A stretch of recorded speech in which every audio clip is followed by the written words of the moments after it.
अस्सलाम वालेकुम। तो कैसे हैं आप सब लोग? उम्मीद करता हूँ खैरियत से हैं।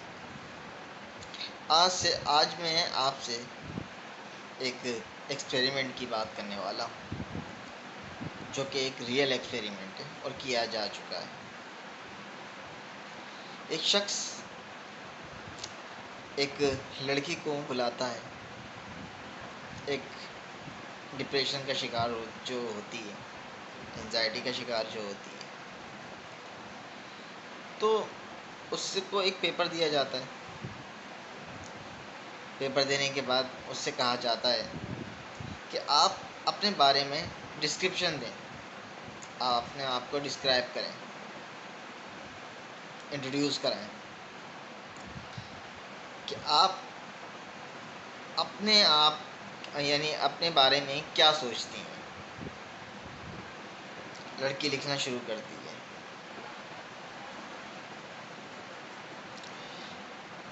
पेपर पे लिख चुकी होती है। अच्छा, फिर उसके बाद एक लड़के को बुलाता है।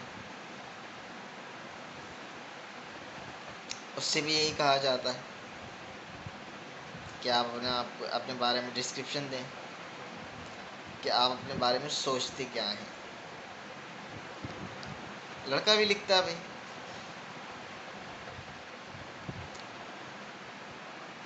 फिर एक और लड़की को बुलाया जाता है। उससे भी यही कहा जाता है। वो भी लिखती है। अब चौथे लड़के को बुलाया जाता है। वो भी अपने बारे में लिखता है। उससे भी यही कहा जाता है कि भाई आप अपने बारे में डिस्क्रिप्शन दें। वो भी देता है।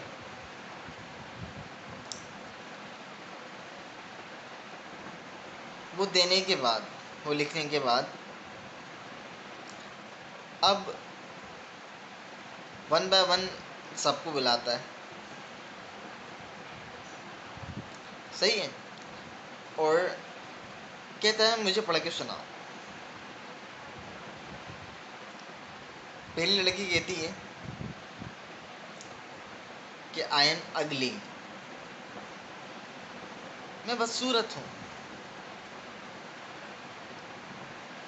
मैं किसी लायक नहीं हूँ, मैं किसी काम की नहीं हूँ,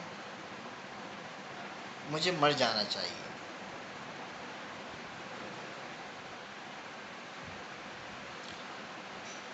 अच्छा, ये सब जो होते हैं सब के सब डिप्रेशन का, एंजाइटी का, पीटीएसडी का शिकार होते हैं। पीटीएसडी आप जो है वो गूगल पे सर्च कर लीजिएगा, बहरहाल, वरना वीडियो लंबी हो जाएगी मेरी। बहरहाल, लड़की का हो जाता है। लड़का भी कुछ इस किस्म की बातें करता है।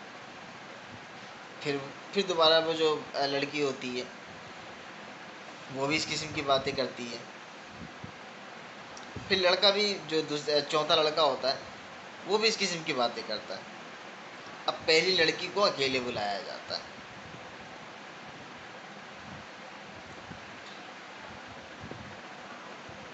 जो लड़की ये कह रही होती है कि I'm अगली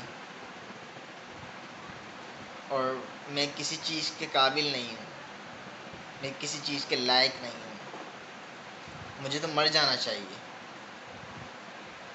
अब उसकी बहन को बुलाता है। अब लड़की ये देखकर हैरान रह जाती है। जब ये लड़की देख के हैरान रह जाती है कि मेरी बहन को क्यों बुलाया गया है। अब जो एक्सपेरिमेंट कर रहा होता है वो ये कहता है, यही अल्फाज आप अपनी बहन के बारे में कहें। लड़की हैरानगी हैरानगी का शिकार हो जाती है। कहती मैं अपनी बहन के बारे में ये कैसे कह सकती हूँ, मैं तो सोच भी नहीं सकती। तो जो एक्सपेरिमेंट कर रहा होता है वही कहता है कि जब आप अपनी बहन के बारे में ये नहीं सोच सकती, आप अपने बारे में ये कैसे सोच सकती हैं? क्या आप किसी चीज़ के लायक नहीं हैं?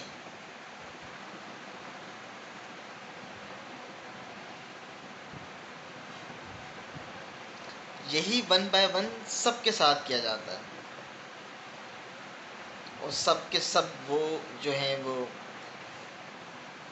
गिरिया कर रहे होते हैं, यानी रो रहे होते हैं। तो मेरा आप सब लोगों से जो अपने बारे में यही ख्याल रखते हैं, जब आप अपने रिश्तेदारों के साथ, अपने खूनी जिगरों के साथ या खूनी जिगरों के बारे में ये सोच भी नहीं सकते, तो आप अपने बारे में ऐसा कैसे सोच सकते हैं? हर शख्स स्पेसिफिक है, हर शख्स ख़ास है। किसी न किसी के अंदर कोई ना कोई टैलेंट ज़रूर मौजूद होता है। जो टैलेंट आपके अंदर है वो मेरे अंदर नहीं होगा। हर शख्स स्पेसिफिक है।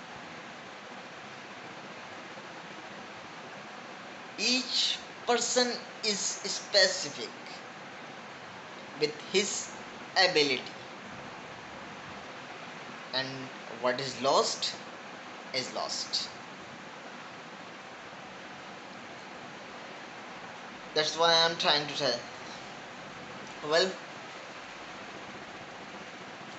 तो मेरा आपसे सिर्फ यही कहना है कि डिप्रेशन सबको होता है, एंजाइटी सबको होती है, लेकिन उसको आप उससे आप बाहर कैसे निकलेंगे? आप वर्कआउट करें, आप जिम जाएं, नहीं है किसी काम में बिजी हो जाएं, आप जो है वो कोई ऐसा काम करें जिसमें मेहनत हो, जिसमें सिर्फ दिमाग आप लगा के रखें, आपका दिमाग कहीं और ना जाए, आप सोच ही ना सकें।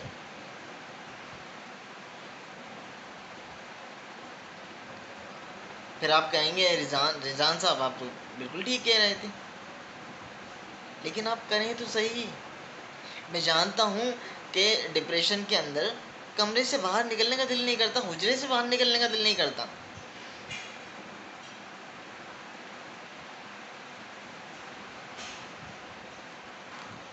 हाँ, ये बात ठीक है,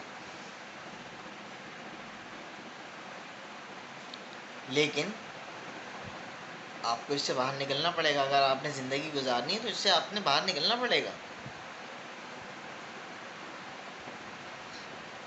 और आप जाके लोगों से मिलें, आप उनसे जाके बात करें, किसी किसी मौजू को छेड़ दें।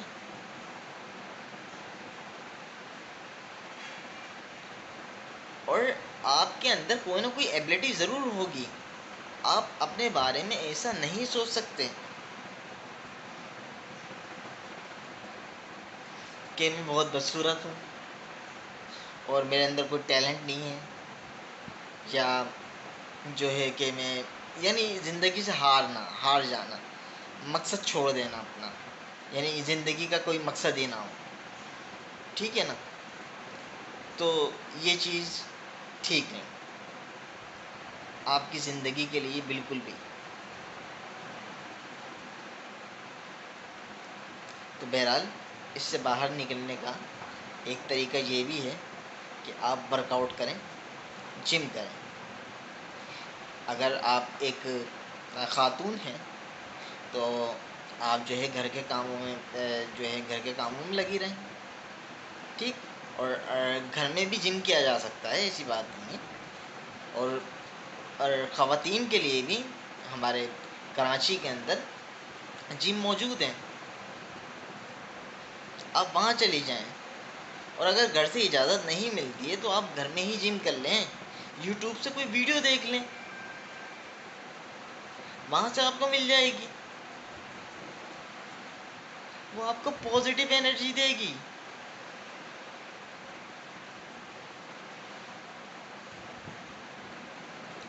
बहरहाल